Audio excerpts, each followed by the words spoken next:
வணக்கம்யா. ரொம்ப நல்லது அவர்ட்ட கிட்டத்தட்ட ஒரு 10 நிமிஷம் பேசியிருக்கோம். ஓகே. நன்றி. சூப்பர். வணக்கம். ஆ. சொல்லுங்க ஐயா. கேக்குது. ஆமாமா. ரொம்ப மகிழ்ச்சி. நீங்க நேர்ல காமிச்சது ரொம்ப சந்தோஷம். ரொம்ப அற்புதமா செஞ்சிருக்கீங்க. நீங்க அறிவியல் இதழ்ல மத்திய அரசினுடைய சயன்ஸ் ஜேர்னல்ல வரணும் அப்டின்னேன். அப்புறம் அவங்க ஒரு லிஸ்ட் அனுப்பிச்சிருக்காரு. இத அனுப்புங்க. அப்புறம் நீங்க ஷார்ட்டா அனுப்புங்க. ஒரு பக்கம் சும்மா ஒரு 15 வரி, 20 வரி ஷார்ட்டா வர்ற மாரி அனுப்புங்க அப்டின்னாரு. நீண்ட கால கட்டுரையில தேவையில்ல அவங்களுக்கு சயன்ஸ் மட்டும் தெரிஞ்சா போதும் அப்படின்னு சொன்னாரு. சரி அதெல்லாம் நம்ம அப்படித்தான். அதுவும் ஒரு 4 வரியில வர்ற மாரி இருக்கணும். இப்ப சுருக்கமா சொல்லியிருக்கேன் பாருங்க. பொட்டாசியம் K40, அப்புறம் வந்து நைட்ரஜன் 14, அப்புறம் வந்து C14 இவ்வளவுதான். இந்த 3 3மே ஒரு சாதாரண செல்லுல இருக்கும். அது கடையில விக்கிற செல் இருக்கு பார்த்தீங்களா? அதுல இருக்கும். அவ்வளவுதான். இது ஐசோடோப். இந்த ஐசோடோப்ங்கிறது இப்ப எல்லாரும் சாதாரணமா வேதியியல் உள்ள ஏதோ கெமிக்கல் இருக்குன்னு நெனச்சுட்டு இருப்பாங்க. இல்ல அத்தனை ஐசோடோப். அந்த ஐசோடோப் பயன்படுத்தி நம்ம வந்து வெளிய கிராஃபைட் விட்டுருக்கும் பொழுது, அது சாகா பேட்டரியா மாறுது. இப்ப நான் கூட 21 லைட் வச்சிருக்கேன். 21 லைட். இதெல்லாம் வந்து சாகவே வேணும்.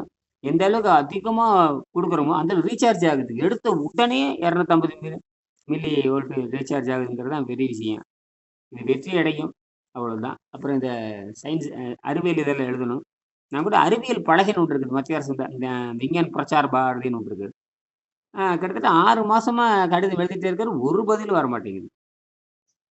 அது ஹெல்ப் கேட்கறது தானங்க ஐயா. அவர்ட்ட எப்படி அத அப்ரோச் பண்றது? அதான் இப்ப அவரு தான் ஒரு ஒரு பட்டியல் அனுப்பிச்சிருக்காரு பாருங்க. நான் பிராமணிக நான் நான் பிராமணா, என்னமோ பிராமணா, நான் பிராமணா, நான் நியூட்டோனியன் அப்படி ஏதேதோ அனுப்பிச்சிருக்காரு. அது ஒரு மத்திய அரசினுடைய ஒரு ஒரு 15, 16 பட்டியல் அனுப்பிச்சிருக்காரு. ஏதோ ஒண்ணுல நீங்க எழுதுங்க, எழுதணும் அப்படின்னாரு. இப்ப தான் பார்த்துக்கிட்டு இருக்கேன். ஏற்கனவே நான் வந்து சில இதில எழுதியிருந்தாலும் கூட, இந்த மத்திய அரசு இதழ்ல வந்துடுதுன்னா, ரொம்ப லோக்கல்ல வரணும் முதல்ல. அது வந்துட்டா எல்லா கல்லூரிக்கும் அது போகும். இன்ஜினியர் கல்லூரி பூரா அந்த மேகசின் போகும். படிச்சு பார்த்தாங்கன்னா பண்ணுவாங்க. எனக்கு தெரிஞ்சு போச்சு இது ஈஸின்னு. நாங்க இந்த ஸ்கூல் ஸ்டூடண்ட் எல்லாம் புடிச்சு செஞ்சு ஒரு 100 பேத்த செய்ய வச்சுட்டோம்னு ஏதோ 10, 15 ஸ்கூல் ஸ்டூடண்ட் ஒரு 10, 15 பேர் செய்ய நம்ம ஆளுங்களே 20 பேர் செய்ய ஆரம்பிச்சுட்டாங்களே. 15, 16 பேரு. இப்ப பாருங்க எல்லாம் ஆர்வம் வந்துருச்சு. அத பார்க்கணும். 21 லைட் வச்சு ஒருத்தர் நோட் பண்ணியிருக்கோம். பட்டைய கிளப்புது. 8 நாள் எரிஞ்சதுன்னா மிகப்பெரிய வெற்றி. இப்ப நம்ம வந்து 8 நாள்ல போயிடுச்சு அது. ஆனாலும் அந்த ரீசார்ஜ் ஆகுறது, அந்த வெளியிருந்து வேகமா உறிஞ்சுதுங்கிறது தெரிஞ்சு போச்சு. இது சாதாரண செல்லுல இப்படி நடக்குதுன்னா, நம்ம திட்டமிட்டு கொஞ்சோணும் இந்த வெங்காரம் சேர்த்தணும். சாதாரண வெங்காரம். இந்த வெங்காரமும் இந்த கடல் மண்ணும் போட்டா அவ்வளவுதான். அது 1000 ஆண்டுக்கு ஆகாது. அது அறிவியல் இதழ் வந்துருச்சுன்னா, ரொம்ப நல்லது. நானும் அறிவியல்காரன். அந்த அறிவியல் பலகைன்னு ஒண்ணு இருக்கு. அது மத்திய அரசினுடைய பிரச்சார் பாரதி சபைன்னு சொல்லுவாங்க. அதுல தான் எழுதுவாங்க. அது தமிழ் எல்லா மொழியிலயும் எந்தெந்த நாட்டுக்கு எந்தெந்த மாவட்டத்துக்கு போகுதோ, எந்த மாநிலத்துக்கு போகுதோ, அந்த மாநில மொழிலாம் எல்லாம் டிஜிட்டல் தான். சும்மா பெருசா ஒண்ணும் இல்லங்க. டிஜிட்டல் தான் எல்லாமே. பேப்பர்லாம் எதுவும் கிடையாது. பேப்பர் புக்லாம் அந்த காலத்துல வந்துட்டு இருந்தது. அறிவியல் இதழ். இப்பலாம் வந்து பார்த்தீங்கன்னா, டிஜிட்டலைஸ். எல்லாம் WhatsAppல அனுப்பிச்சிடுறாங்க. இது இன்னைக்கு கண்டுபிடிச்சிருக்கோம். என்னென்ன இருக்கு இம்ப்ரூவ்மென்ட் இருக்குன்னு ஒரு கட்டுரை வரும். நம்ம அத படிச்சுக்க வேண்டியது தான்.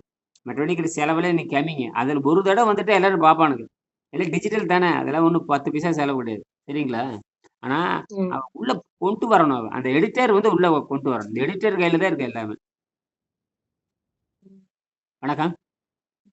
சொல்லுங்க சார். கேட்கிறேன் ஐயா. ஆமா. அதனால தான் சொல்றேன். பேரு அ பேசிட்டாரு. ஒரு அ தடவ கட் பண்ணி மறுபடியும் ஏதோ திடீர்னு ஒரு ஃபோன் வந்ததுன்னு அப்புறம் நிறுத்தி 2 நிமிஷம் கழிச்சு கூப்பிடுறேன்னாரு. அதுக்குள்ள அப்புறம் மறுபடியும் 8 நிமிஷம் பேசினாரு. சொல்லிட்டாரு சுருக்கமா இருக்குது. என்ன படிச்சிருக்காரு இந்த பழைய பீஸு தமிழ் மாணவன். இல்ல அவர் சொல்லிட்டாரு. அது ரைட். அதுக்கும் அறிவுக்கும் சம்மந்தம் இல்ல. கண்டுபிடிக்கிறது தனித்திறமை அப்டின்னாரு. நெறைய நீங்க ஆராய்ச்சி பண்றீங்க. தெரிஞ்சுட்டாரு. நெறைய நீங்க ஆராய்ச்சி பண்றீங்கன்னு தெரிஞ்சுட்டாரு. ஓகே. இப்ப கூட அவரு பார்த்திருப்பாரு அப்போ. அ உங்க வெப்சைட் பார்த்திருப்பாரு அப்ப உங்களுது. நான் ஏதோ குடுத்துட்டு தான் பார்த்து வந்தேன் டீட்டெயில்ஸ். அதான் லிங்க் எல்லாம் குடுத்துருக்கிறீங்க இல்லையா? அதுல நம்ம தினம் போடுற YouTube அப்டேட் பார்த்தாருன்னா கண்டுபிடிச்சுருவாரு அவரு. அவர் சொல்லிட்டாரு, "நெறைய நீங்க ஆராய்ச்சி பண்றீங்க. இது வந்து ஒழுங்கா வரணும். அவருக்கும் விருப்பம் தான். என்னால எல்லா உதவியும் செய்றேன். மேகசின்ல வர்றதுக்கு என்னால என்ன பண்ண முடியும்? அறிவியல கொண்டு வர முடியும்ன்ருக்காரு. சரின்ட்டு. 2வது அதுவே சொன்னேன். இந்த மாரி பள்ளிக்கூட மாணவர்கள கொண்டுட்டு போகணும். அதெல்லாம் ரைட்டு தான். இன்னைக்கு வந்து பிசிக்ஸ்ல ஆளே கிடையாது. சேர்றதே இல்லன்ட்டாரு. ஆமா அது உண்மதான். யாரும் அறிவியல்ல சேர்றது இல்லைங்க. Physics, chemistry, physics, chemistry total அவுட்டுங்க. அந்த டிபார்ட்மெண்ட்ல யாரும் ம். சேர்றது தெரியுமா உங்களுக்கு? ஆமா. கொஞ்சம் வேக்கன்சி இருக்குது எப்பவுமே வருஷம் வருஷம். இது அதிகமாயிட்டே போகுங்க. எவனுக்கும் அறிவியல் ஆர்வம் இல்லைங்க. உலகத்துல அறிவியல் ஆர்வம் இல்லாத ஒரே நாடு இந்தியா தான். அறிவியலே போயிடுச்சுங்க. பிசிக்ஸ் டிபார்ட்மெண்ட் இனிமேல் இருக்கவே இருக்காது. இருக்கும். ஆ 40 பேர் இருக்காங்கன்னா 2 பேர் கூட இருக்க மாட்டாங்க. வாத்தியாருக்கு வேலையே இல்ல. நீ பிசிக்ஸ் டிபார்ட்மெண்ட் இருக்கும் இன்னும் எல்லாம். இன்னும் பேருக்கு தான் இருக்குமே தவிர, இந்த அறிவியல் ஆராய்ச்சியே இந்த நாட்டுல இல்லாம போயிடுது. எல்லா நாடுகளும் இந்த லட்சணத்துல தான் இருக்குதுங்க. எல்லா நாடுமே கஷ்டம்னு நினைக்கிறாங்க படிக்கிறது. பிசிக்ஸ். பிசிக்ஸ் ஒண்ணுமே இல்லைங்க. விளையாட்டு இதெல்லாம். என்னது? ம். ஆராய்ச்சியாளர் வேறங்க, படிக்கிறது என்பது வேறங்க. இது படிச்சுட்டு எரிச்சல் தான் வருங்க. என்னது? ம். அது ஆமா. செய்முறை கிடையாதுங்க ஐயா. அதான் ரொம்ப கொடூரங்க. என்னது? செய்முறை கல்வி. அப்ப நீங்க செஞ்சு பார்த்தங்காட்டி உங்கள பார்த்து அறிவாளின்ட்டாங்க பாருங்க. என்னங்க நீங்க ஒண்ணுமே பண்ணல கொண்டு போய் காமிச்சீங்க. இவ்வளோ திறமையா பேசுறீங்க. ஒண்ணு செஞ்சு பார்த்தா வந்த அறிவு. இப்ப இதுல 3 பொருள் தான் இருக்கு. வேற ஒண்ணுமே இல்ல. 3 பொருள் இங்க அழிஞ்சிருக்கு பாருங்க. பொட்டாசியம், அப்புறம் நைட்ரஜன், அப்புறம் கார்பன். இந்த 3 தான். இந்த 3க்கு ஐசோடோப் அவ்வளவுதான். இதுதான் இந்த வேலைய பண்ணுது. இது இன்னைக்கு இருக்கிற புரொஃபசர் அது வேற மாரி பார்த்துக்கிட்டு இருக்கிறாங்க. கெமிக்கல் பட்டன் நடிக்கிறேன். ஏன் சாகல? அதுதான் நம்ம பண்ண வெளிய 2டி வச்சிருக்கிறோம். அந்த 2டி அப்படிங்கிறது இப்பதான் இந்த 2டிங்கிறது கிராஃபைட் தான். கிராஃபைட்ங்கிறது கார்பனை கட்டமைக்கிறப்ப நெல்லு மூட்டைங்கிறோம். உள்ள நெல் இருக்குது. வெளிய வெளிய சாக்கு இருக்குது. சாக்குங்கிறது என்னன்னு கேட்டா, உள்ள இருக்கிற நெல்ல புடிச்சு வச்சுக்கிறதா தவிர ஆமா. அந்த கண்ணுல அந்த சாக்குங்கிறது கண்ணுக்கு தெரியும். சணல் சாக்கு. அதுதான் 3டி. உள்ள இருக்கிற நெல்லு கிராஃபீன். இந்த கிராஃபீன கட்டமைக்கிறதுக்கு தான் சாக்கு. அந்த மேல இருக்கிறது. அதுதான் விஷயம். இது 2010ல தான் தெரியும். அதனால எந்த உலகத்துல இருக்கிற நோபல் பரிசு பெற்ற விஞ்ஞானிக்கு இது தெரியாது. ம். 2020 இப்பதாங்க ஜனவரில தாங்க கண்டுபிடிச்சேன் நானு. ஜனவரில கண்டுபிடிச்சு ம். 6, 8 மாசம் தான் ஆயிருக்கு. இப்பதான் எல்லாத்துக்கும் பரவிட்டு இருக்குது. எப்படியும் புரொஃபசருக்கு போயிடுச்சுல்ல. பெரிய விஷயம் இல்லையா? அவரு சும்மா இருக்க மாட்டாரு. கேட்பாரு. ம். நோட்டு கேட்பாரு. அதனால நீங்க 2, 3 அடுத்தது பிசிக்ஸ் போயிட்டீங்க. அவரு ஹெச்ஓடியா, அசிஸ்டன்ட் புரொஃபசருங்களே யாரா இருந்தாலும் சரி. ம். ரொட்டேஷன்ல வரும். இப்ப ஹெச்ஓடில. ஆனா நெறைய அவர் தான் இருக்கிறதுலே பிஸியான ஆளு அந்த டிபார்ட்மெண்ட். ஆ ரைட். அடுத்தது பிசிக்ஸா, கெமிஸ்ட்ரி, அப்புறம் எலக்ட்ரானிக்ஸ், எலக்ட்ரிக்கல். இதே மாரி ஒரு பேப்பர் போட்டு வந்துருங்க. அதுல மண்டைய கொடைஞ்சு விட்டு வந்துருங்க. புரியுதுங்களா? ம். சரிங்க. அடுத்தது போறப்ப 21 எல்இடி வச்சு டியூராசெல் வச்சு பட்டைய கலப்பி 21 எல்இடி கொண்டு போட்டு வந்துருங்க. இந்த மாரி நீங்க பண்ணிட்டு வந்துருங்க. அப்ப 4 ஷாம்பு, 5 ஷாம்பு. அப்ப உங்களுக்கும் அறிவு வந்துரும். சமுதாயத்துல என்ன வந்துரும் உங்களுக்கு? அப்புறம் நீங்க கல்லூரிலேயே நீங்க பெரிய ஆள் ஆயிருவீங்க. கல்லூரிலேயே உங்கள நடக்குது. இருக்கிற இடம் தெரியாம இருப்பேன் ஆபீஸ்ல. இப்ப பாருங்க நீ கூகுள் ராஜ் எப்படி பார்க்க வணக்கம்பா, என்னம்மா எப்படி போயிட்டு இருக்குன்னு கேட்பாரு. இல்ல இப்படித்தான் நீங்க பழகணும். என்னது? ம். இனிமேல் நீங்க வெளிய வர போறீங்க. இது ஏன்னா இப்பவே வெளிய வந்துட்டீங்க. அவர் 5 நிமிஷம் பேசும்போதே சொல்லிட்டார்ல. இப்படிலாம் தெரிஞ்சுக்கிறீங்க? ரைட். என்கிட்டயும் பேச நீங்க நெறைய தெரிஞ்சிருக்கிறீங்க, படிச்சிருக்கிறீங்க. வணக்கம் ஐயா. ஐயான்னு பேச ஆரம்பிச்சுட்டாரு. என்னது? ஆ. அவர உங்கள்ட்ட பேச ஆரம்பிச்சுட்டனால நல்ல அவர் மனுஷன் WhatsAppல அவரு. போட்டுருக்காரு. வணக்கம் ஐயா. ஆ ம். நான் உங்களுக்கு அனுப்புறேங்க ஐயா. அப்படியே பேசிட்டாரு. நான் சொன்னேன் தமிழ் மாணவன்னு. சரி, சரி அப்படின்ட்டாரு. ஆ. ஆ. இப்படித்தான் இருக்கணும். அந்த உண்மையா அப்படியே இருக்கணும். அது மெல்லத்தான் வருங்க. நம்ம முயற்சி பண்ணணும். தெய்வத்தால் ஆகாதெனினும் முயற்சி தன் மெய் வருத்த கூலி தரும். புத்தகத்த படிங்க நீங்க. சாதாரண விஷயம். வெங்கடேசன் எவ்வளவு 30 வருஷம் கூட எவ்வளவு கஷ்டப்பட்டுருப்பாரு. ம். அவர் காலத்துல ஒண்ணும் கிடையாது. அவரே என்ஆர்டிசிக்கு நெறைய எழுதியிருக்கு. என்ஆர்டிசிங்கிறது இந்தியாவிலே புகழ்பெற்ற மிகப்பெரிய ஆராய்ச்சி நிறுவனம். National Research Development Corporation of இந்தியாம்பாங்க. அதான் என்ஆர்டிசிம்பாங்க. அதனால தமிழ் தமிழ்ல தாய்மொழியில கல்வி படிச்சுட்டு போறவங்க, தமிழ் படிச்சுட்டு போறவங்க கண்டிப்பா எவ்வளவு பெரிய பொசிஷனுக்கு போனாலும் அது எதார்த்தம் இருக்கும் ஐயா. ஆ வாழ்க்கையில அந்த உண்மைய அவங்க பார்த்துருக்கேன். புரிஞ்சுக்குவாங்க. தாய்மொழியில உலகத்த தாய்மொழியில் படிக்கிறவன் தாங்க சிந்திக்க முடியும். எதார்த்தமா இருந்தாரு. அதனால தான் எனக்கு அவர மீட் பண்ணணும்னு போய் அவர் பார்த்தேன். சாதாரண பள்ளிக்கூடத்துல கிராம பள்ளிக்கூடத்துல படிச்சுட்டு வந்தவர் தானே! அப்படித்தான் இருப்பாங்க. இப்ப இருக்கிறவன் தான் சிபிஎஸ்இல சேர்ந்து சிபிஎஸ்இங்கிறது திட்டமிட்டு மனிதன மூளை செலவு பண்றதாங்க. அது ஆங்கிலம் படிச்சா அறிவு வரும்னு உலகம் பூரா தவறான இந்தியால மட்டும் தான் ஆங்கிலம் படிச்சா அறிவு வரும்னு தவறா ஆரம்பிப்பாங்க. இந்த கட்சிக்காரன் பண்றது தான். இந்த பகுத்தறிவு கட்சி, இந்த திமுக, அதிமுக எல்லாம் சேர்ந்து நாசம் பண்ணது தான். அதுக்கு காரணம் சூழ்ச்சி தான் காரணம். வெள்ளைக்காரன் இதுல எல்லாத்துக்கும் காரணம் வெள்ளைக்காரன். இந்த வெள்ளைக்காரன் சூழ்ச்சிய இப்ப புரிஞ்சுக்க முடியும். இப்ப நாம அறிவு இல்லாத மாரி நடிச்சுட்டு இருக்கோம். 7000 ஆண்டு நம்ம கட்டடக்கலையில சிறந்தவங்க. நமக்கு பின்னாடி தான் எல்லாம் வந்தாகணும். நாம கிராஃபின் கண்டுபிடிச்சாச்சு. கரிப்ப பூசியாச்சு. 5300 ஆண்டுகளுக்கு முன்னாடியே உலகத்துல இரும்பு கண்டுபிடிச்ச நாம தான். இரும்பு கண்டுபிடிச்சு இந்த பாடல்ல பதிவு பண்ணோம். கல் தோன்றி மண் தோன்றா காலத்தே வாள்னா இரும்புன்னு அர்த்தம். வாளோடு முன் தோன்றிய மூத்த குடின்னு எழுதுனேன். வாள்னா இரும்பு. அந்த இரும்பு உலகத்துல முதல் மலையில தான் இருந்தது. அந்த மலையிலிருந்து கரைஞ்சு எடுத்து தேய்ச்சிருக்கிறாங்க. அது இருந்தது எல்லாமே. நானே 70 புரோட்டோடைப் மேல வச்சிருக்கேன். இன்னும் ஒரு இதுதான் ஃபைனல் இது. இது டாப்ல போகுது. இது வெங்கடேசன் எனக்கு கண்டுபிடிச்சு சொன்னாரு 229 பக்கம் எடுத்து படிங்க. அத நான் கண்டுபிடிச்ச சிசிடபிள்யூ என்ஜின், அப்புறம் கிராவிட்டி வீல் இதெல்லாம் நான் செஞ்சு பார்த்துட்டேங்க. சிசிடபிள்யூ என்ஜின தாண்டி இது போயிட்டு இருக்குது. நான் சிசிடபிள் என்ஜின் நான் கண்டுபிடிச்சிருக்கிறேன். நான் வெவ்வேற மாரி ஐசோடோப் மெத்தட்லயே கொண்டு வந்தேன் நானு. இதுதான் டாப் சயன்ஸ். அதாவது எங்கன்னா எல்லா விஞ்ஞானிகளாலும் சொல்லப்பட்டது. 2 அணுக்கரு விசை இருக்குது. ஒண்ணு strong force, week force. Week force நம்ம கையில எடுத்துருக்கிறோம். ஸ்ட்ராங் ஃபோர்ஸ் நடைமுறையில இருக்குது. அது ஃபெயிலியர், ஆபத்து, கொடூரமானது. இது வந்து இது வந்து இது இப்ப நாம எடுத்துக்கிறது அணுக்கரு நடுநிலை விசைங்கிறது வீக் ஃபோர்ஸ். இது வந்து யாரையும் சாகடிக்காது. ஏன்னா, அதுக்கு எந்த பவரும் கிடையாது. அது ஒருங்கிணைக்கும் பொழுது ட்ரிகர் மாரி வேலை செய்யும். இந்த ஒருங்கிணைச்சு ட்ரிகர் பண்ற வேலை தான் இந்த யாருக்கும் தெரியாது. ஏன்னா எல்லாமே ஒரு சைக்கிள் வர்றதுக்கு. அதாவது இப்ப கிராஃபைட் வந்து ஒரு கிராஃபைட்ன்னு வச்சுக்கோங்க. அது கார்பன் தான். எல்லாம் கார்பன் தான்.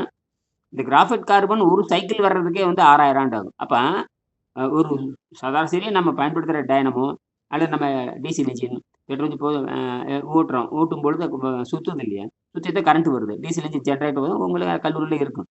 அந்த அந்த உள்ளுக்கு அந்த சக்கரம் ஒரு வினாடிக்கு குறைஞ்சபட்சம் 20 சுத்து சுத்தணும்.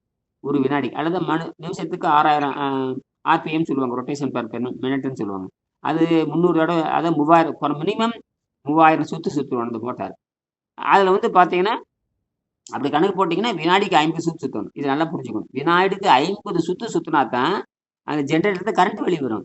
வினாடிக்கு 1 சுத்து சுத்துனா ஒண்ணுக்கே ஆகாது. இப்ப புரியுதா? ஆனால் நாம கையில எடுத்துட்டு யாரும் நம்ப முடியாது. இது வந்து 6000 வருஷத்துக்கு ஒரு சுத்து சுத்தும். என்னது? 6000 வருஷத்துக்கு அவ்வளோ எப்ப கரண்ட் அப்ப வருது? காலகட்டம் இருக்கு.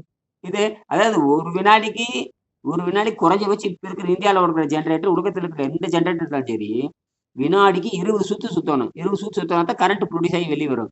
ஆனால் 6000க்கு ஒரு சுத்துனா கற்பனை சாத்தியமே இல்ல இது. நீ போடா லூசுன்றுவாங்க.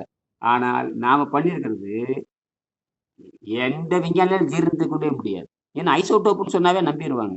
நம்புறதில்ல. ஐசோடோப்புக்கு வந்து ஒரு பவர் இருக்கு. ஆனால் எல்லாம் இப்ப நம்ம பொட்டாசியம் பார்த்தீங்கன்னா, பொட்டாசியம் 40ன்னு வச்சிருப்போம்.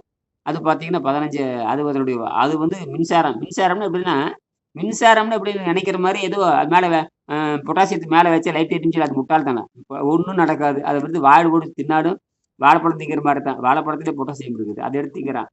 நீ பொட்டா ம் நீங்க விவசாயத்துக்கு போறது பொட்டாசியம் தான். அதே பொட்டாசியத்த இயற்கையா வாழைப்பழத்துல இருக்குது. ஆனால் அதுக்குள்ள இருக்கிற K40 அப்படிங்கிறது அது ஐசோடோப். இது யாருக்குமே தெரியாது. 99.9 மடங்கு அந்த இது பொட்டாசியமா தான் இருக்கும். பூ அ 0.0 0.000000 அப்படின்னு 1 போட்டீங்கன்னா, அதுதான் ஐசோடோப். அது புரிந்து கொள்ளவே முடியாது. அந்த ஐசோடோப் தான் சாகாம இருக்கும். அதுதான் 8,00,000 ஆண்டுக்கு ட்ரிகர்ன்னு அப்படி தூண்டி விடுறது. ஆனா இதுக்கு பவர் இருக்கணும். நாம குடுக்குற இந்த முதல் நம்மட்ட ஒரு பவர் இருக்கணும். அதாவது தாண்டுகின்ற அப்ப நம்ம வந்து ஒரு பளம் தூக்குற நம்ம ஒரு 10 நம்ம 100 கிலோ தூக்குறோம்னா, அ தூக்குறதுக்கு சக்தி இருக்கணும். ஆனா தூண்டி விடுக்க ஒரு கை பிடிங்கன்னு சொல்றோம்ல, டக்குனு தூக்கி தோள்ல வச்சுட்டு போயிருவோம். கீழ இருந்து மேல இந்த 20 கிலோ 20 கிலோ தூக்குறதுக்கான வலிமை உங்களுக்கு இருக்கும். இந்த கீழ இருந்து தோள்ல தூக்கி வைக்கிறதுக்கு ஒரு ஆள் வேணும் இல்லையா? அப்புறம் அம்பராம தூக்கிட்டு போறானா இல்லையா? ம். அது கீழ இருந்து தூக்கி இருக்க ஒரு சப்போர்ட் வேணும். அந்த சப்போர்ட் தான் இந்த K40 வேற ஒண்ணும் இல்ல. அப்ப இது ம்.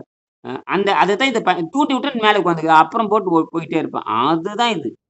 அப்பதான் இது வேலை செய்யுமே தவிர, மற்றபடிக்கு இந்த 3 பேட்டரி வச்சுட்டு வெளிய வச்சுட்டு சப்ளை குடுக்கும்போது ஒரு சப்ளையும் நடக்காது, ஒண்ணும் நடக்காது. இத நான் புரிஞ்சுக்கிட்டு தான் இத போக போக நம்ம செஞ்சது இப்ப நான் எப்பயுமே செஞ்சு முடிச்சதுக்கு அப்புறம் தான் இது மாரி நான் செஞ்சது மாரி உலகத்துல யாரும் செஞ்சிருக்க கூடாது. அதான் விஷயமே. நான் செஞ்சிருக்கிற மாரி ஆமா யூனிக்கா இருக்கணும். உலகத்துல எவனும் செஞ்சிருக்க இப்போ கூடாது. இது பெரிய லெவல்ல செய்யவும் ட்ரை பண்ணிக்கிட்டு இருக்கீங்களா ஐயா? இல்ல ஆ? இந்த இது பெரிய லெவல்ல செய்யறதுக்கும் இப்ப முயற்சி பண்ணிக்கிட்டு இருக்கீங்களா? பெரிய லெவல் செய்யணும்னா முதல்ல விஞ்ஞானத்துக்கு தெரியணும் இல்லைங்க. செய்யலாம். பெரிய லெவல் செய்யணும்னா இப்ப இது வந்து இப்ப நான் கடையில வாங்குறது பார்த்தீங்கன்னா, அது பார்த்தீங்கன்னா, அது மொத்தமா அதோட மொத்த எடையே உள்ள இருக்கிற மருந்து எடையே வெறும் 5 கிராம் தான். 5 கிராம் தான் 6 கிராமுக்கு மேல வராது. வெளிய இருக்கிற கவர் தான் வந்து மொத்தமா சேர்த்து 20 கிராம் வரும். உள்ள இருக்கிற மருந்துன்னு பார்த்தீங்கன்னா, வெறும் 8 கிராம் கூட வராது. இந்த 8 கிராமுக்கு இவ்வளோ பவர் வருதுன்னா, இதே ஒரு 100 கிலோல செஞ்சா எப்படி இருக்கும்? ம். பாண்டிச்சேரிக்கு மின்சாரம் குடுத்துரலாம். என்னது? இப்போ ஒரு ஃபேனு, லைட்டு ஓட்டுற அளவுக்கு ஏதாவது முயற்சி பண்றீங்களா ஐயா? நான் கண்டுபிடிச்சாச்சு. நீ அவ்வளவுதான். நீ எல்லாரும் செய்யணும். முதல்ல விஞ்ஞானிகள் ஒத்துக்கணும். இப்ப நம்ம வந்து இந்த கடையில வாங்குற பேட்டரிய அவங்க ஒத்துக்கணும். செய்யலாம். இப்ப செஞ்சு நான் என்ன பண்ண போறேன்? இல்ல ஒரு இது வந்து சின்னதா காமிச்சு ஒரு ஃபேனும், லைட்டும் ஓடுதுன்னு காமிக்கிறதுக்கு. அதுதான் 21 லைட் எரிஞ்சு வச்சுருக்கேன். அப்புறம் என்ன? ம். இந்த ஒண்ண வந்து நான் ஒண்ண இதுக்கு பதில் சொல்லணுங்க. ம். எதுக்கு பதில் சொல்லணும்? ஆரம்ப கட்டத்துக்கு பதில் சொல்லு. ம். நம்ம அத செஞ்சு காமிச்சு ஆமான்ட்டு போயிருவாங்க. அப்புறம் ம். அப்புறம் அதுல என்ன யார் எடுத்துட்டு போறது அதைய? நீங்க முதல்ல இப்ப சாதாரணமா நீங்க கேட்கிற கேள்வி எப்படின்னு கேட்டீங்கன்னா, இதுதான் முதல் விஞ்ஞானத்துல ஏற்றுக்கொள்ளணும். விஞ்ஞானத்துல ஏத்துக்கணும். தியரியே தெரியாத பொழுது பிராக்டிகல் பண்ணி என்ன பண்ண முடியும்? நம்ம யாரும் பிராக்டிகல் கேட்க மாட்டாங்க அது. பிராக்டிகல் ம். கேட்க மாட்டாங்க. நீங்க நேரடியா பிராக்டிகலும் தியரியும் குடுத்துக்காட்டி மிரண்டுட்டாங்க அவங்க. அவ்வளவுதான். நீங்க தியரி ம். சொன்னீங்கன்னா போடான்ருவாங்க. அப்படியா? ஆன்றுவாங்க. பாரு பிராக்டிகல்னு சொன்னா நேர்ல பார்த்தாங்களா அவங்க? நீங்க இதோட ம். 21 லைன் வச்சு செஞ்சு செஞ்சு போய் பாருங்க. உடனே அவர் ம். செய்ய ஆரம்பிச்சுருவாரு. நீங்க அடுத்து செய்ய வேண்டியது 21 லைன் இந்த இவர விட்டுருங்க. அடுத்த டிபார்ட்மெண்ட் கெமிக்கல் கெமிஸ்ட்ரி போங்க. எலக்ட்ரானிக் போயிருங்க பேசாம. எலக்ட்ரானிக் அண்ட் எலக்ட்ரிக் 2 புடிங்க. அவங்க தான் மின்சாரம் கூட்டு 21 செஞ்சு 2 சாம்பிள் எடுத்து 2 குடுத்து போட்டு, இந்த பேப்பர் குடுத்து போட்டு வந்துருங்க. அவன் படிச்சுட்டு கிடக்கட்டும். இந்த 8 நாள் எறிங்க பாருங்க. ஆம்பியர் எவ்வளோ வருதுன்னு பாருங்கன்னு சொல்லிட்டு வந்துருங்க. அவ்வளோதான். கேட்டா இந்த ஐசோடோப் மெத்தடு, அணுக்கரு நடித்த விசை. அதுக்கு மேல பேசக்கூடாது. நீங்க சுருக்கமா பேசுறதுங்கிறது வேலை நடக்குது. ம். அதிகமா பேசவே கூடாது. விஞ்ஞானிகள் அதிகமா ஆர்வம் இருக்கிறவன் கொட கொடன்னு கிடைச்சேன்னு மணிக்கணக்கா பேசலாம். அதாவது விரிவா கேட்கிறவனுக்கு விரிவா சொல்லணும். இவரு ம். சுருக்கமா தான் கேட்கிறாரு என்கிட்ட. ஆமா. என்ட்டயும் சுருக்கமா தான் கேட்டாரு. அப்ப கண்டிப்பா. அவ்வளவுதான். இந்த சுருக்கமா இருந்தா தான் அவனுக்கு நேரம் மிச்சம். இல்லன்னா அவன் ஏங்க அவனுக்கு ஒரு நாளைக்கு நேரம் ஏதோ வேற சிந்தையில இருக்கிற பள்ளிக்கூடம், அது இது கல்லூரி, நிர்வாகம் எப்படியோ சிக்கல் சிக்கிட்டு இருக்கிறான். அவன் வந்து உங்களுக்கு 1 மணி நேரம் பேசிட்டு இருப்பானா? அவனுக்கு அந்த பிரச்சனையிலே புடுங்கிட்டு இருப்பான். அதனால அவர் சொன்னாரு சுருக்கமா இருக்கு. அதான் இப்ப நான் சொல்லிட்டேன் பாருங்க. இப்ப நான் திருப்பி சொல்லுங்க பார்க்கலாம். என்னென்ன அந்த பேட்டரில என்னென்ன இருக்குது? பேட்டரியில நானுங்க பொட்டாசியம், அவ்வளவுதான். மெக்னீசியம், தோ மெக்னீசியமா? தோ தோ இதெல்லாம் தோ அப்புறம். Sorry potassium. தோரியமா என்னமோ சொன்னீங்க? அதுவும் கிடையாது. என்னங்க மாடி மாடி எங்கேயோ போறீங்க? அதாவது தோரியம்ங்கிறது இம்ப்ரூவ்மெண்ட். இந்த மண்டைய இப்ப நான் பேசுறேனா இல்லையா? இப்ப நான் பேசியிருக்கேன் ஆமா. அதேதான். மடுக்குள்ள தனிப்பட்ட முறையில அனுப்பிச்சிருக்கேன்ல. அது பார்த்தீங்களா இல்லையா? அத படிச்சுக்கிறேன் ஐயா. நானு நான் அவ்வளவுதான். பேப்பர அத எடுத்து மட்டுமே வச்சிருந்தேன். பேசுங்க. இந்த தோரியம் இதெல்லாம் அப்புறம் நானு வரணும். அதெல்லாம் பேசக்கூடாது. நானா பேசுறது இல்ல. பேப்பர்ல கையில பிரிண்ட் எடுத்து வச்சுட்டு தான் நான் அத அப்படியே சொல்லிடுறது. ம். அதுவும் நீங்க தோரியம்னு எப்ப வரணும்? இந்த தோரியம் இதெல்லாம் வந்து எப்ப வரணும்? இப்ப தோரியமா வச்சிருக்கீங்க நீங்க கையில வச்சிருக்கிறது. இல்ல, இல்ல கார்பன்ல தான் வச்சிருந்தேன். ஆ பேட்டரி சர்க்யூட் கார்பனுக்கு கார்பன். அந்த பேட்டரிக்குள்ள என்ன இருக்கு? நீங்க வச்சிருக்கிறது டீரோசெல் பேட்டரி. இந்த எவரடி பேட்டரியில பேட்டரி. இருக்கிறது அதுக்குள்ள என்ன கார்பனு. இருக்கு? கிராஃபைட் கலந்த உடனே அது கிராஃபீனா மாறி ஓப்பன் சர்க்யூட்ல அதெல்லாம் எனர்ஜைஸ் ரைட். தருது. அதெல்லாம் கிராஃபைட்டா மாறுறதுல எக்ஸ்ப்ளனேஷன். உள்ள என்ன ம். கெமிக்கல் இருக்கு? அத மட்டும் சொல்லுங்க. கார்பன் தானுங்கய்யா பேட்டரி ஃபுல்லா.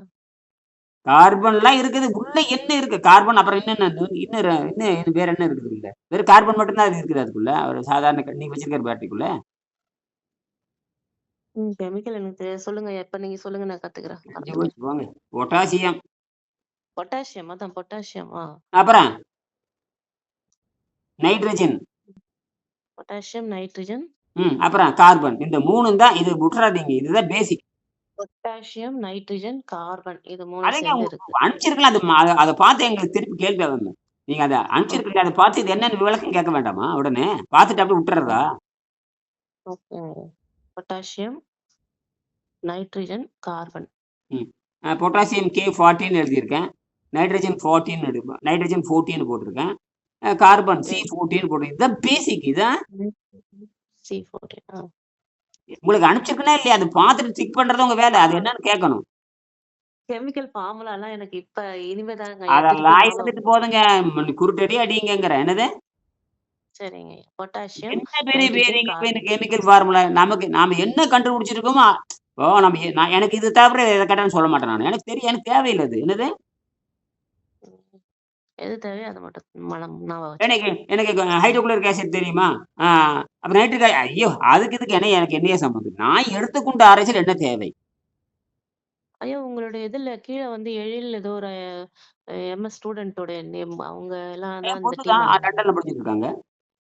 Okay, okay. எழில் அவங்களா? இயல் இயல் தான். அவன் இ தப்பு தப்பா அறிவு சொல்றான். இயல் தான். இயல் சுயி. இயல். இயல்ங்கிற ஆ பேரு இந்தியால நாம தமிழ்நாட்டுல நான் ஒருத்தன் பேர் வச்சேன். இயல். இயல்னா இயங்கிக் கொண்டே இயல் இருப்பது. அறிவு, இயல் சொன்னீங்க. இதுல ஆமா அறிவு. எழில்னு இருக்கா? இது பொண்ணு பேரு அறிவு. இது பேரு இயல். எழில்னு இருந்த மாரி இருந்தது. அது சரி, எழில்னு சரி. அவன் தப்பா கூகுள்ல தப்பு தப்பா டிரான்ஸ்லேட் பண்றான். Okay, okay. அவனுக்கு வாயில் நுழையிறது இல்ல. எதுக்கு EOI, ALன்னு தான் குடுத்துருக்கேன். இயல்னா இயங்கிக் கொண்டே பிசிக்ஸ்ங்க. இயல்னா இயங்கிக் கொண்டே இருப்பது. ம். அவங்க அங்க டிபார்ட்மெண்ட்ல காமிச்சுட்டாங்க. அடுத்தது அவங்க ஒரு முதல் தன்னுடைய படிக்கிற கல்லூரியில தன்னுடைய ஆசிரியர்ட்ட காட்டணுங்கிறதுக்கு ஒரு ஒரு ஃபார்மாலிட்டி காமிச்சாச்சு. புரியுதுங்களா? அதாவது எந்த துறை தமிழ் துறையா ம். பாதிட்டு காட்டு. அந்த மாரி தான் படிக்கிற துறையில காமிச்சாச்சு. அவர் என்ன பண்ணிட்டாரு, "இது அற்புதமா இருக்கு, வியப்பா இருக்கு. நீங்க உடனே எலக்ட்ரானிக் டிபார்ட்மெண்ட் பாருங்க." அவர் இந்த நேரடியா பவர் எலக்ட்ரானிக் டிபார்ட்மெண்ட் போன்னு சொல்லிட்டாரு. பவர் பாயிண்ட் ஸ்லைட்லாம் கூட அவங்களே போட்டுறாங்களா? நீங்க போட்டீங்களா? டீம் இருக்காங்கல்ல? ஆ? அவங்க போட்டுருக்காங்க. பவர் பாயிண்ட் ஸ்லைடு, டைப்பிங் இதெல்லாமே வந்து டீம் வச்சு பண்ணிட்டு இருக்கீங்களா? நானே உருவாக்குறது தான். அது வந்து கூகுள்ல பண்ணி குடுத்துடுறான்ல. ஸ்லைடு எல்லாம் பார்த்தீங்கன்னா அட்டகாசமா இருக்கு. ஸ்லைடு எல்லாம் அனுப்புறேன்ல அதெல்லாம் பாருங்க பிரமாதமா இருக்கு. ஆமாய்யா. அத நீங்களே பண்ணிடுறீங்களாய்யா? கம்ப்யூட்டரே தெரியாம இவ்வளோ அழகா பண்றீங்க. ஆமா, நானே பண்றது தான். செம்மையா இருக்குங்கய்யா எல்லாமே. தமிழ் முதல்ல டைப் பண்றதே எனக்கு செல்லுலே வராது. எவ்வளோ அழகா டைப் இல்ல பண்றீங்க. கூகுள்ல நீங்க கூகுள் நோட் புக்ன்னு இருக்கு இல்லையா? கூகுள் நோட் புக்ல பண்ணி பாருங்க பட்டைய கெளப்பும். இந்த என்ன சொல்றேன்னா உள்வாங்கிட்டு அப்படியே ஸ்லைட் பண்ணி குடுக்கும். நான் அத பார்ப்பேன். சூப்பருங்கய்யா. அந்த ஸ்லைடு நல்லா இருந்தா அந்த செலக்ட் பண்ணி மட்டும் அனுப்புவேன். பாரு எத்தன ஸ்லைடு உங்களுக்கு அனுப்புறேன். எப்படி பார்த்தா 14 ஸ்லைடு வரும் 13. அதுல நல்லதா இருக்கிறதுக்கு மட்டும் அனுப்புவேன் நானு. ஓகேங்க. ஸ்லைடு இப்ப நோட் புக் ஸ்லைடு பயங்கர வேலை. இது அதத்தான் அவரு பார்த்துட்டு ஸ்லைட்ஸ்லாம் அருமையா இருக்குன்றாரு. அவரே மனசுல பார்த்துருக்காரு. நீங்க பென் டிரைவ்ல போட்டு குடுத்துருங்க. ம். லேப்டாப் கையில வச்சிருக்கிறீங்களா? அப்புறம் என்ன பட்டை கெளப்பும். ம். இல்ல அவங்க லேப்டாப்ல போட்டு பார்த்தாங்க. நான் பென் ஆமா. டிரைவ் மட்டும் எடுத்துட்டு வந்தேன். நீங்க ஒரு லேப்டாப்ல போட்டு உங்களுக்கு சொந்தமா இருக்குல்ல லேப்டாப் ஒரு டேப்லெட் ஒண்ணு வாங்கிக்கங்க. நான் டேப்லெட் எடுத்து ம். இந்த வேலைய பண்றேன். டேப்லெட் சிறுசா இருக்கு. எங்க வேணாலும் எடுத்துக்கலாம். டேப்லெட். இதுல ம். கேலக்ஸி 9 வாங்கி வச்சிருக்கேன். நண்பர் அன்பளிப்பா எனக்கு குடுத்தாரு. அவரு அன்பளிப்பா வாங்கி குடுத்துட்டாரு. சொன்னேன் இந்த மாரி அடுத்து ஒண்ணு வாங்க போறோம். டக்குனு கிட்டத்தட்ட 1 1/2 வருஷம் ஆச்சு. ஒரு 1 1/4 வருஷம் ஆச்சு. நல்லா ஓடிட்டு இருக்குது. கேலக்ஸி. இதான் விஷயங்கய்யா. நீங்க உண்மையாலுமே ஒரு பெரிய அறிவாளியாக போறீங்க. அதான் விஷயமே. இது ஒண்ணுமே நீங்க ம். ஒண்ணுமே பண்ண இது சாதாரண அதாவது ஒண்ணும் இல்லைன்ட்டு போயிருங்க. இதெல்லாம் ஒண்ணும் இல்ல சிம்பிள் மேட்டருங்க அப்டின்ட்டு இருக்காங்க. உடனே அவங்க வந்து சிம்பிள் மேட்டருங்க இதெல்லாம் என்ன ஐசோடோப்பு இவ்வளவுதான் இருக்குது. நைட்ரஜன் 40 அத K40 மனப்பாடம் பண்ணிக்கங்க. அப்புறம் நைட்ரஜன் ம். 14 மனப்பாடம் பண்ணிக்கங்க. கார்பன் C14 மனப்பாடம் பண்ணிக்கங்க. இது 3 இருக்குங்க. இது ட்ரிகர் பண்ணிக்கிட்டே இருக்குது. 7,00,000 ஆண்டுக்கு சாவாது. வெளிய வந்து கிராஃபீன் வச்சிருக்கேன். கிராஃபீன்ங்கிறது கிராஃபைட் வச்சிருக்கேன். அது 2D. 2D வந்து ஃப்ளோட்டிங் ஆயிட்டே இருக்குது. ஃப்ளோட்டிங் அப்புறம் 0 டெஸ்லா. 0 டெஸ்லான்னா காந்தத்தன்மை இல்லாததுன்னு. அதாவது 0 டெஸ்லான்னா அந்த சூன்யத்திலே மிதக்குது. என்னது? ஓகே. டெஸ்லாங்கிறது வேற பூமத்தில. ஒண்ணும் இல்லைங்க. காந்தத்தன்மை டெஸ்லாங்கிற ஒரு விஞ்ஞானி பேரு. அந்த விஞ்ஞானி பேரு ம். காந்தத்துக்கு வச்சுட்டாங்க. அப்ப 0 டெஸ்லா. ஒரு சாதாரணமா சாதாரண ஒரு 10 கிராம் எடையுள்ள ஒரு உயிர் பொருள். 10 கிராம் எடை ஒரு தவளை, மீன் குஞ்சு அது ஏதோ ஒண்ணு வச்சு பெரட்டை ஏதோ ஒண்ணு. அத மிதக்கணும்னா, அத மிதக்க வைக்கிறதுக்கு அது அத ஒரு 10 கிராம் இருக்கிற ஒரு தவளை, 10 கிராம் ஒரு மீனு, பூரா தனிச்சத்து தான் இருக்கு. 90% தனிச்சத்து. தனிச்சத்து. நம்ம உடம்பே தனிச்சத்து தான். நம்ம உடம்பு காந்தத்துல ஒட்டாது. காந்தத்துல இருந்து நம்மளுக்கு விலகும். இல்லைங்களா? அதுக்கு பேரு டயான்னு பேரு. இத நிரூபிக்கிறதுக்கு தான் 3 டன் எடையுள்ள காந்தத்தையும், 20,000 மெகாபைட் 20,000 மெகாவாட்ஸ் குடுத்து தான் இந்த 5 நிமிஷம் மிதக்க வச்சாரு. கிட்டத்தட்ட ரூ. 1,00,00,000 செலவாயிருக்கும். ஆனால் ம். அது என்ன கருத்துன்னு கேட்டீங்கன்னா, இந்த மாரி தண்ணீர் சத்துள்ள ஒரு பொருள் வந்து எதிர்த்து நிக்கும். எத எதிர்த்து நிக்கும்? பூமிய எதிர்த்து நிக்கும் அப்படின்னு சொன்னாரு. அப்ப இந்த அதுக்கு பேரு பேராமேக்னெட், இதுக்கு டயாமேக்னெட். அப்போ நம்மளது வந்து டயாமேக்னெட் புரியுதுங்களா? அ உள்ள இருக்கிற ம். கெமிக்கல்லாம் பேராமேக்னெட். எது பேராமேக்னெட்? இந்த பொட்டாசியம் பேராமேக்னெட். 914 அது இந்த 2 914ங்கிறது நைட்ரஜன் 14ங்கிறது பாராமேக்னெட். இந்த பாராமேக்னெட்டும் உள்ள கிராஃபைட் கலந்திருக்கும் 2 சண்டை போட்டுட்டே இருக்கும். 2 ஓகேங்க. ஆ ம். சண்டை போடும்பொழுது எனர்ஜி வந்துரும். கயிறு ஓகே. தாண்டு போட்டு மாரி. கயிறு இழுக்கிற போட்டு இருக்கு இல்லையா? அது மாரி இழுத்துக்கிட்டே இருக்கும். அப்போ வந்து இந்த காந்தத்தை இழுக்கிறப்போ கரண்ட் அங்க உற்பத்தி ஆகுது. அத வந்து வெளிய இருக்கிற கிராஃபைட் ரெட்டியா இருக்காரு. அவரு வாங்கிக்கிறாரு. அவரு உள்ள உள்ள 2Dக்குள்ள உள்ள 2D யாரு கிராஃபின் மிதந்துட்டே இருப்பாரு. அவரு இயற்கையாகவே அத மிதந்துட்டு இருக்குது. அதான் பெரிய விஷயம். இயற்கையாவே வந்துட்டுருக்கு. இது போனோனே பயங்கர வேகத்துல சுத்துது. அவ்வளோதான். எத்தன ஆண்டு? 6000 ஆண்டு சுத்த வேண்டியது, 1 வினாடில சுத்துது. 6000 ஆண்டுக்கு 1 சுத்து சுத்த வேண்டியது, 1 வினாடியில சூப்பர். 1 சுத்து சுத்துது. உடனே உடனே மின்சாரம் வந்துருது. இது மத்ததெல்லாம் வந்து பாருங்க நியூக்ளியர் ஸ்ட்ராங் ஃபோர்ஸ் இந்தியா பூரா இருக்கு. 10, 50 இடத்துல இருக்கு. அதெல்லாம் சாவடிக்கிறதுக்கே இருக்குது. எங்களுது உங்களுது கூடங்குளம் உங்களது ரொம்ப பக்கம். கூடங்குளம், இந்த கல்பாக்கம் ரொம்ப பக்கம். அங்க அது ஆச்சுன்னா பாண்டிச்சேரி காலி. டமார்ன்னு வெடிச்சதுன்னா ம். பாண்டிச்சேரியில முதல்ல சாவு வரும் நெறைய. சரி அதெல்லாம் இருந்துட்டு போட்டும். இதெல்லாம் ஆபத்து. ஆனால் இது எப்படி உடனடி மின்சாரம். அது எப்படின்னா, இப்ப உதாரணத்துக்கு நீங்க அட்டாமிக் பவர் ஸ்டேஷன் உள்ளயே போவே முடியாது. அங்க அந்த விஞ்ஞானிகள் இப்ப பார்த்தீங்கன்னா, சயின்டிஸ்ட் உங்கள மாரி சயன்ஸ் லேப்ல இருப்பாங்கல்ல. அவங்களே வந்து 3 மாசத்துக்கு ஒருக்கா செக் பண்ணுவாங்க. ரேடியேஷன் அதிகமாயிடுச்சுன்னா, உடனே லீவ போட்டு வெளிய போக சொல்லிருவாங்க.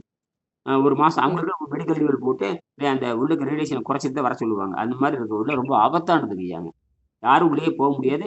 சும்மா நீங்க அதுலருந்து ஒரு 100 மீட்டர் தள்ளி ஆஃபீஸ் இருந்தா கூட, உங்க உடம்புல அது பாய்ஞ்சுட்டே இருக்கு. யாருக்கும் தெரிய முடியாது. அது வந்து செக் பண்ணிக்கிட்டே இருப்பாங்க.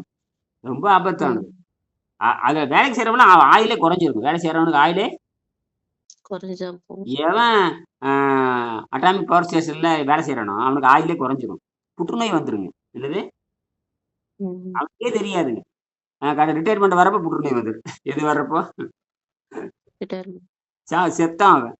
ஆனா இது அப்படி இல்ல. இது எப்படின்னா, இது உடனடி மின்சாரம். அது பார்த்தீங்கன்னா, தண்ணிய கொதிக்க வைக்கணும், அப்புறம் நீராவியாக்கணும், அத டர்பைன்ல குடுக்கணும், அது சுத்தணும். கடைசியில ரூ. 1 குடுத்தீங்கன்னா ரூ. 5 வந்து சேரும். ரூ. 100 அதத ரூ. 100 குடுத்தீங்கன்னா, வெளிய வர்றது அப்புறம் ரூ. 10 வெளிய வரும். ரூ. 100 குடுத்து செலவு பண்ணிடுறீங்க. வெளிய வரது ம். எவ்வளவுங்க? ரூ. 10 வரும். அப்ப எவ்வளவு லாஸு? ரூ.